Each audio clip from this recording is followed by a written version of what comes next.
Ang bibi ko. I love you! Love you, pare. Bibo! Bibo!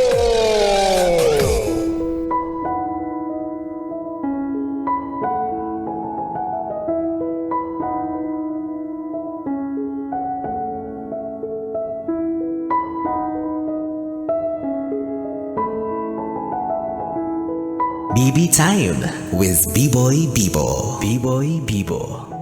Bibi, huwag kang mahihiya ah. Gusto ko, komportable ka. Kasi alam kong hindi ka sanay sa atensyon. Alam kong iniilagan mo yon. Pero iisa lang naman ang aking intensyon. Ang maipaliwanag sa karamihan ang pangkaraniwan mong kondisyon. Gusto kong maintindihan mo na hindi ka mag-isa. Marami kang kagaya. Ikaw yung tipo na mahiyain, mas pabor kung hindi ka kausapin. Madalas may kilos na mahinhin dahil ayaw mong maging kapansin-pansin. Kung ihalo ka sa pulutong ng iba't ibang klase ng tao, madali ka lang mahanap dahil natatangi ang tulad mo. Dahil nandun ka, masaya kahit mag-isa. Habang nagmumukmok sa isang sulok, kayang-kaya kahit walang kasama. Madalas, hindi ka nila nauunawaan. Akala nila, maarte ka o hindi naman kaya, mahirap pakisamahan. Minsan nga, hindi maiwasan na masabihan kang isnabero o isnabera.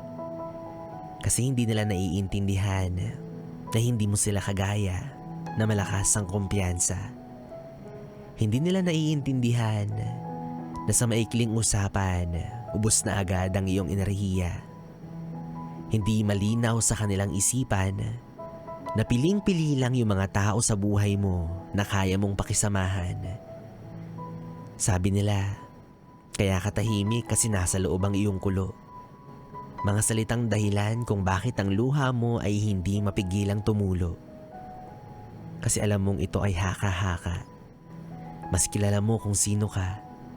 Sadyang nahihiya ka lang talagang ihalo yung sarili mo sa kanila. Kaya naman alam ko minsan, hinahangad mo na sana nga katulad mo sila. Para hindi ka na mahirapan makihalubilo at makipagkilala. Para hindi mo na kinakailangang umiwas sa kahit sinong nilalanga. Para lang hindi ka makaramdam ng pagkailang. Alam mo, ano't ano pa man ang dahilan kung bakit ka nagkakaganyan. Sa katunayan, wala namang mali dyan.